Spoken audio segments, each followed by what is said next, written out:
남부법원은 많은 분들이 알고 계시는 전세 사기 사건으로 인한 물건들이 계속 경매로 나오고 있는 지역입니다. 전세 사기가 아니더라도 역전세에 되는 물건들이 많기 때문에 입찰을 할 때 대항력 있는 임차인의 상황을 좀 봐야 되는 거예요.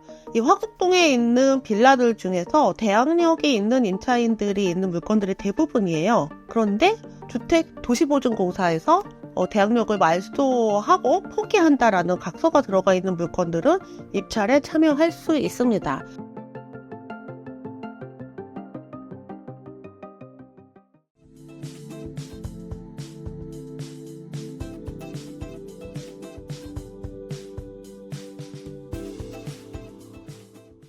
대표님, 서울 남부법원의 경매 물건 알려주세요.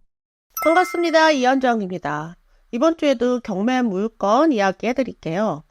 법원에 정말 많은 분들이 여전히 오고 계시는데요. 최근에 좀 신건들이 많아서 낙찰을 받을 수 있는 물건들은 좀 줄어드는 상황입니다. 이번에는 남부법원으로 한번 가볼게요. 남부법원은 우리 많은 분들이 알고 계시는 전세 사기 사건으로 인한 물건들이 계속 경매로 나오고 있는 지역입니다. 전세 사기가 아니더라도 역전세에 되는 물건들이 많기 때문에 입찰을 할 때 대항력 있는 임차인의 상황을 좀 봐야 되는 거예요. 여기에서 이런 물건들 중에 보증공사에서 대항력 포기하는 물건들은 우리가 입찰을 할 수 있는데요. 이 화곡동에 있는 빌라들 중에서 대항력이 있는 임차인들이 있는 물건들이 대부분이에요. 그래서 권리상 낙찰 받을 수 없는 물건들이죠. 그런데 주택도시보증공사에서 대항력을 말소하고 포기한다라는 각서가 들어가 있는 물건들은 입찰에 참여할 수 있습니다. 이제 지금은 이런 문구들이 아예 기재가 되어 있기 때문에 구분하기 쉬워요. 이번 주에는 어떤 물건들이 낙찰이 됐는지 한번 살펴보겠습니다. 서울 남부법원으로 가볼게요. 물건 정말 많죠. 145건의 물건이 진행을 했습니다. 그런데 이 중에서 매각된 거는 고작 17건밖에 안 돼요. 나머지 117건은 다 유찰이 됐습니다. 신건들이 많이 나왔기 때문이기도 하고요. 대항력 있는 임차인이 있는데 인수해야 되는 물건들, 그러니까 낙찰 받을 수 없는 물건들이 굉장히 많은 거죠. 대부분의 물건들은 빌라와 그리고 오피스텔로 이루어져 있고요. 아파트도 한 10건 정도 있었습니다. 이 147개 중에서 사실 우리가 입찰할 만한 물건들은 그리 많지 않다. 여기 이제 10회, 유찰이 10회까지 떨어졌다라는 거는 11%까지 떨어졌지만 낙찰을 받아도 인수해야 되는 대항력이 있는 임차인이 있는 거예요. 그러니까 낙찰을 받고 잔금 납부를 하더라도 대항력의 보증금을 따로 내어주어야 하기 때문에 입찰을 할 수 없는 물건들입니다. 그래서 이렇게 1%까지 떨어지는 물건도 있거든요. 근데 낙찰을 받을 수가 없어요. 이 물건은 여기 물건 번호가 있네요. 1번, 2번, 3번, 5번. 사건 번호가 같은데 물건 번호가 여러 개인 것은 집주인이 한 사람인데 이 사람이 가진 물건이 여러 개를 동시에 진행을 할 때 이렇게 물건 번호를 가지게 되죠. 그래서 여기 위반 건축물도 있고요. 선순위 임차인도 있고요. 여러 가지 빨간색이 좀 많네요. 이 물건은 낙찰이 됐어요. 9%의 낙찰이 됐는데요. 이게 관련 임차인이 아니라면 낙찰을 받을 수 없을 물건 같은데요. 이전에 한번 낙찰이 됐다가 미납을 했던 물건이고요. 미납을 하게 되면 다시 재경매가 나오면서 입찰 보증금이 20%로 높아지거든요. 그래서 다시 낙찰을 받았는데 2,300만 원의 낙찰을 받았어요. 인수해야 되는 보증금은 1억 7천. 그러니까 최소 못해도 1억 9,300만 원의 낙찰을 받았다라고 보시면 되는데요. 여기에 또 세금이 또 있어요. 그러니까 이 금액이 얼마이냐에 따라서 실제 낙찰 금액이 더 높아질 수 있을 겁니다. 먼저 세금 나가고 그다음에 임차인 배당 나가고 할 텐데 임차인이 못 받은 배당금은 낙찰자가 다 내어주어야 되니까요. 또 잔금 납부를 하실 수 있었으면 좋겠네요. 지금 다시 진행하고 있는 물건들도 있고요. 또 위반 건축물도 많이 보이는데요. 빌라 같은 경우에는 위반 건축물이 굉장히 많은 편이에요.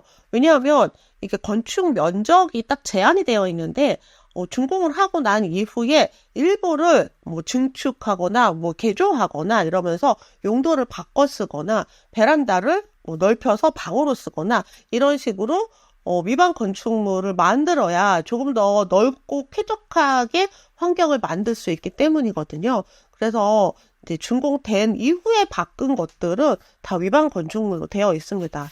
얘네들은 원상복귀를 해야 되는데 원상복귀를 하지 않으면 강제이행금이 계속 나와요. 그러니까 원상복귀를 할 수 있을 만한 정도인지 아닌지 이런 것도 좀 판단을 하셔야 되겠죠. 여기 보시면 3%까지 떨어진 것도 있어요.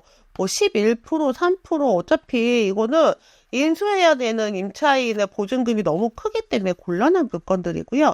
이렇게 80%된 물건들은 지금 보시면 5월 28일 날짜로 되어 있죠. 그러니까 우리가 지난주에 입찰을 하러 갔을 때는 신건이었다는 거예요. 100%였던 건데 그날 아무도 입찰하지 않았기 때문에 다음 회차 이 물건의 다음 회차는 다 같은 날에 이루어지겠죠. 그래서 5월 28일에는 유찰된 가격인 80% 가격이고요.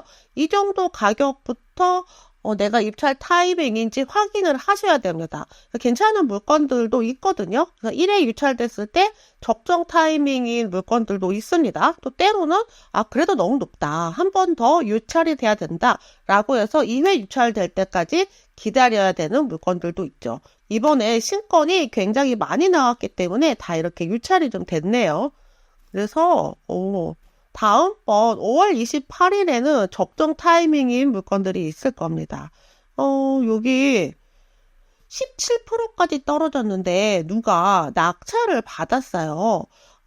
이 땡땡님이 낙찰을 받으셨는데요. 아마도 점유자가 아닐까 싶습니다. 네, 여기 신땡땡님이라고 있는데 여기 신땡땡님이 살고 있고 그리고 낙찰자는 이땡땡이에요. 이게 제대로 된 낙찰인지 추후에 확인을 해봐야 되겠네요.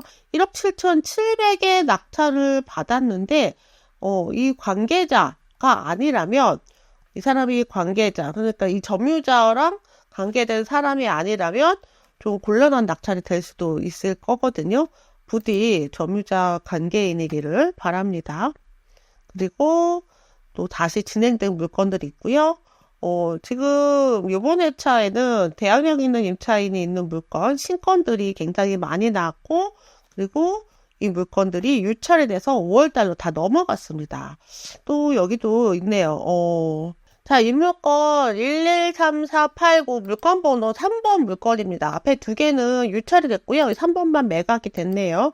100%가 넘게 낙찰이 됐어요. 여기 해당 물건에 점유자가 있는데요. 점유자가 2억 1,800에 있는 대항력 있는 임차입니다. 그런데 특별매각 조건이 있었네요. 그래서 채권자는 매수인에 대해서 배당받지 못하는 잔액에 대한 임차보증금 반환 청구권을 포기한다. 임차권 등기를 말소한다. 그러니까 얼마에 낙찰받더라도 인수하지 않는다라는 건데요. 이 물건 가치가 꽤 있다고 보셨나 봅니다. 그래서 2억 3천만 원에 낙찰을 받았고 낙찰 가격과 상관없이 인수되는 보증금이 있더라도 여기 밑에 세금들이 있어요. 그래서 인수되는 보증금이 있더라도 소멸한다. 그래서 낙찰을 받아도 되는 물건입니다. 최근에 여기 허브라고 써있는데 이 물건 좀 안 써있는 물건이었네요. 그리고 계속 유찰되는 물건들이 있고요. 이렇게 오피스텔 17%까지 유찰이 됐습니다. 이거 21%까지 유찰이 된 물건. 근데 임차인 때문에 낙찰 받을 수 없는 물건이고요. 이 물건은 17%의 낙찰을 받으셨네요.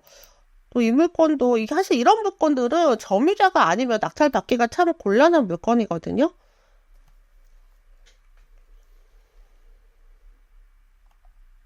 네, 이 물건의 낙찰자는 점유자가 직접 낙찰을 받았습니다. 점유자가 낙찰받은 금액은 3,900만 원인데요. 사실 이제 내 보증금 크기만큼 입찰가를 쓰셔도 됩니다. 내 보증금 크기만큼 입찰가를 쓰셔도 무방하다. 어차피 누구도 들어올 수 없는 물건이니까 자유롭게 쓰셔도 되기는 하죠.